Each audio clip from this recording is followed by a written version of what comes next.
Hola. Bienvenidos. El tema de hoy es: ¿se salvarán cristianos que se queden en la gran tribulación después del rapto de la iglesia? Después que acontezca el rapto se acaba el tiempo de la gracia, tenemos 2000 años de gracia, entonces entra la ira de Dios, los días de angustia. Dice: y los otros hombres que no fueron muertos con estas plagas ni aun así se arrepintieron de las obras de sus manos. Apocalipsis 9:20.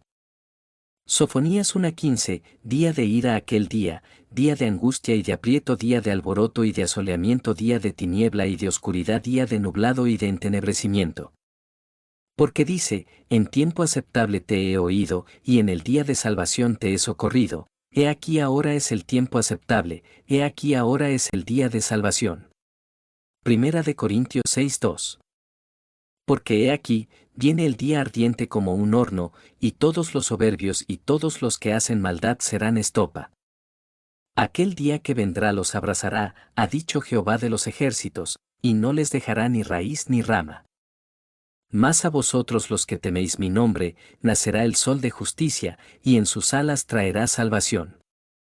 Y saldréis, y saltaréis como becerros de la manada. Hollaréis a los malos, los cuales serán ceniza bajo las plantas de vuestros pies. En el día en que yo actúe, ha dicho Jehová. Malaquías 4.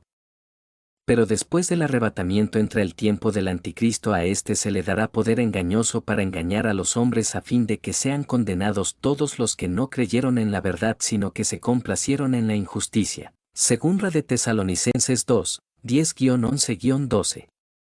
Muchos confunden la abominación desoladora con el rapto, y son cosas diferentes. No debemos olvidar que la gran tribulación de que habla Jesucristo es principalmente para los judíos. Capítulos 12 de Apocalipsis, pero eso no excluye la tribulación mundial que ocurre a partir del capítulo 6 de Apocalipsis, en donde aparecen los sellos y trompetas para la generalidad del mundo, o en especial para los gentiles que se convertirán al Señor en ese periodo. Al respecto, muchos afirman que el primer periodo de 3 años y medio en realidad no es una manifestación de la ira de Dios, sino que tales eventos, como el capítulo 6 de Apocalipsis, son obra del programa satánico que gobierna este mundo y que Dios solo actúa de manera permisiva. De ahí que no se pueda considerar tribulación, y si la tribulación ocurre a los 3 años y medio de la semana 70, entonces la iglesia es trasladada en ese momento. Sin embargo, no podemos pasar por alto lo que expresamente dice Apocalipsis 6, 16-17, que habla de que se trata de la ira del Cordero. La expresión ha llegado del verso 17 está en tiempo aoristo, que significa que ya ocurrió en el pasado y que sus efectos siguen ocurriendo, lo cual es confirmado en Apocalipsis 11:18, tu ira ha venido, además de que esa postura significaría separar los sellos y trompetas del plan divino. Otro argumento, que consideran sólido los que sostienen esta postura, está basado en la interpretación del capítulo 11 de Apocalipsis y en especial en el enfoque de los dos testigos, que desde el punto de vista de quienes opinan favorablemente a esta idea, es que los testigos son simbólicos y por tanto representan a la iglesia en el traslado. Pero esta forma de ver el capítulo 11 tiene más que ver con un argumento de analogía y no de exégesis, ya que estos dos testigos son más bien presentados como individuos y no como representantes, y mucho menos de la iglesia, pues más bien se les relacionaría con Israel como los dos olivos, Zacarías 4, 2-3. Además de todo lo anterior, no podemos ignorar que la conclusión del capítulo 11 no concluye con un traslado, como lo podemos constatar con el resultado del toque de la séptima trompeta, que más bien culmina con la manifestación de Cristo en la tierra. Otra cosa a aclarar es que la iglesia no pasará por tribulación, pues sería en vano el sacrificio de Jesús, y hasta el mismo sacrificio de nosotros mismos por guardar el Evangelio no tendría sentido que pasemos por tribulación, o más bien que Dios nos dejara pasar por algo tan terrible. El pasaje más importante que trata con el instante del rapto es Apocalipsis 3:10, por cuanto has guardado la palabra de mi paciencia, yo también te guardaré de la hora de la prueba que ha de venir sobre el mundo entero, para probar a los que moran sobre la tierra. La promesa se hizo específicamente a la iglesia de Filadelfia de Asia del primer siglo, Pero los estudiantes de la profecía reconocen que este versículo fue dado a los creyentes de la edad de la Iglesia de todos los tiempos, como incentivo para permanecer fieles al Señor en medio de tiempos difíciles. Aún más, los creyentes del primer siglo que conformaban la Asamblea de Filadelfia nunca vivieron para ver el tiempo de angustia descrito en este versículo. La hora de la prueba de la cual habla el Señor no se cumpliría por como 2000 años, sin embargo el Señor fue fiel a su promesa dada a los creyentes de Filadelfia, tal como es fiel a esta misma promesa con respecto a los creyentes de la edad de la Iglesia que viven hoy en día. Vendrá el día en que el mundo entero estará bajo juicio.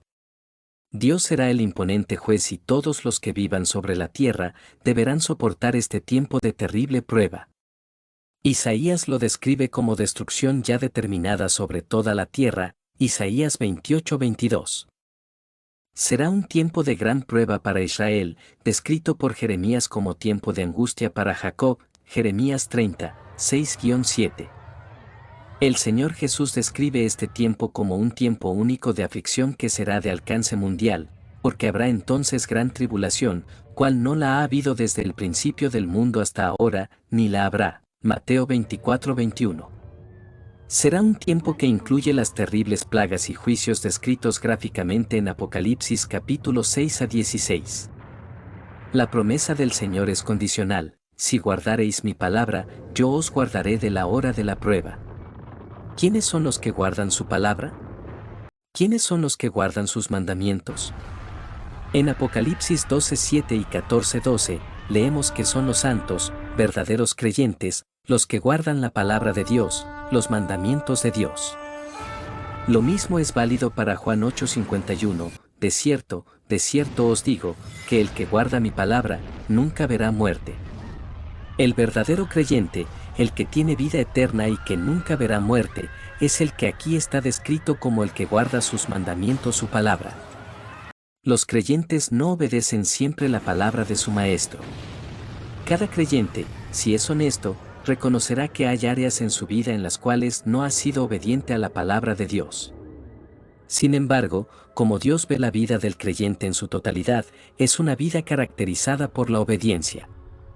Es una vida caracterizada por guardar su palabra, y en esto sabemos que le conocemos, si guardamos sus mandamientos. Primera de Juan 2:3. La persona cuya vida se caracteriza por la desobediencia es la persona que no conoce a Cristo para salvación. Primera de Juan 2:4. Los discípulos del Señor no siempre fueron totalmente obedientes a su Maestro.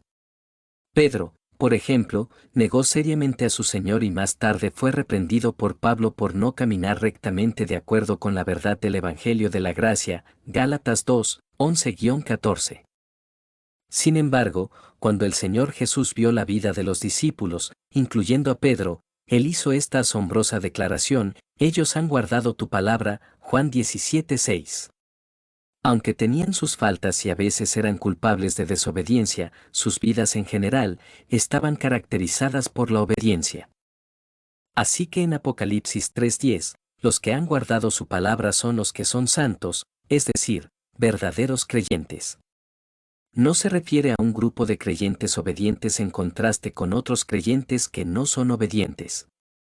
Si este fuera el caso, solo los creyentes obedientes serían guardados de la hora y quitados de la tierra, resultando en un rapto parcial. Pero no hay tal cosa como un rapto parcial. El rapto incluye a todos los creyentes vivos, sin excepción. Noten que el Señor prometió a los creyentes en Apocalipsis 3:10 que ellos no solo serían guardados de la prueba, que probará severamente a los habitantes de la tierra, sino que serían guardados de la hora de la prueba. No serán guardados solo de la prueba, sino que serían guardados del tiempo de la prueba. Yo también le guardaré de la hora, tiempo, de la prueba, tentación, que vendrá sobre el mundo entero, para probar a los que moran sobre la tierra. La única manera de ser guardados de la hora de la prueba, es ser removido de la tierra antes que esa hora comience. La Segunda Guerra Mundial fue un tiempo de angustia y tribulación para gran parte del mundo. Suponga que usted hubiera vivido en la tierra antes de esa guerra y se le hubiere dado la promesa: usted será guardado de las aflicciones de la Segunda Guerra Mundial. Esto significa que usted no tendría que enfrentar ninguna de las balas o bombas o batallas de esa guerra. Quizás lo hubieran localizado en un lugar del mundo que no estuviera directamente involucrado en el conflicto. Podría estar aún en el mundo, pero protegido de la guerra. Pero suponga que se le hubiese dado esta promesa, usted será guardado del tiempo de la Segunda Guerra Mundial. Para que esto se cumpliera, no podría haber estado en la Tierra durante todo el periodo de los años 1941 al 1945. Para estar eximido del tiempo, es estar ausente en el tiempo en que el evento tiene lugar. La expresión guardado, es muy importante. No significa preservación a través de, ni preservación durante, sino que significa liberación de. El punto de vista post-tribulacional y el punto de vista pre-ira. Ven al creyente permaneciendo en la tierra durante el periodo de la tribulación. Preservación a través de. Correspondería a su punto de vista, porque entienden que Dios preservará a la iglesia a través de la tribulación o gran parte de la tribulación. Liberación de. Corresponde al punto de vista pre-tribulacional, porque la iglesia no estará en la tierra durante la tribulación, de modo que la iglesia es liberada de los juicios y aflicciones asociados a ese tiempo. La expresión guardado de corresponde mejor a la idea de liberación de. Literalmente significa ser guardado, arrebatado, quitado. La esperanza de muchos. Hay que tener cuidado al interpretar este pasaje. La multitud vestida de ropas blancas. Después de esto miré, y he aquí una gran multitud, la cual nadie podía contar, de todas naciones y tribus y pueblos y lenguas, que estaban delante del trono y en la presencia del Cordero, vestidos de ropas blancas, y con palmas en las manos. Apocalipsis 7:9. Es curioso cómo en el versículo 14 el ángel le dice a Juan quiénes son esos.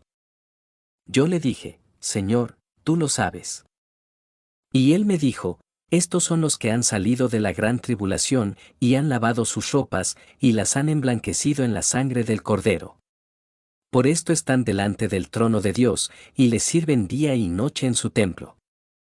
Es difícil interpretar eso, es algo profundo, no podemos decir que sí se salvarán después del rapto ni podemos decir que no.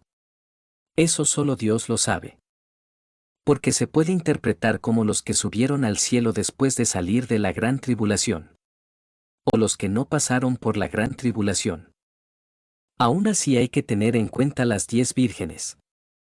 Entonces el reino de los cielos será semejante a 10 vírgenes que tomando sus lámparas, salieron a recibir al esposo. 5 de ellas eran prudentes y 5 insensatas. Las insensatas, tomando sus lámparas, no tomaron consigo aceite. Mas las prudentes tomaron aceite en sus vasijas, juntamente con sus lámparas. Y tardándose el esposo, cabecearon todas y se durmieron. Y a medianoche se oyó un clamor, aquí viene el esposo, salid a recibirle. Entonces todas aquellas vírgenes se levantaron, y arreglaron sus lámparas. Y las insensatas dijeron a las prudentes, dadnos de vuestro aceite. Porque nuestras lámparas se apagan. Mas las prudentes respondieron diciendo, para que no nos falte a nosotras y a vosotras. Id más bien a los que venden, y comprad para vosotras mismas. Pero mientras ellas iban a comprar, vino el esposo, y las que estaban preparadas entraron con él a las bodas, y se cerró la puerta. Después vinieron también las otras vírgenes, diciendo, Señor, Señor, ábrenos. Mas él, respondiendo, dijo, de cierto os digo, que no os conozco. Velad, pues, porque no sabéis el día ni la hora en que el Hijo del Hombre ha de venir. Esta parábola es una clara referencia al arrebatamiento. Allí Jesús deja claro que una vez se cierren las puertas, aquel que esté fuera no tendrá oportunidad. Así que hermanos, el día es hoy, las puertas están abiertas, la gracia sigue vigente. No seas insensato como las vírgenes insensatas, más bien sé prudente y mantente en vigilia. Puesto que el Señor vendrá como ladrón en la noche. Hasta aquí el video de hoy, que la paz del Señor sea con todos. Gracias por ver.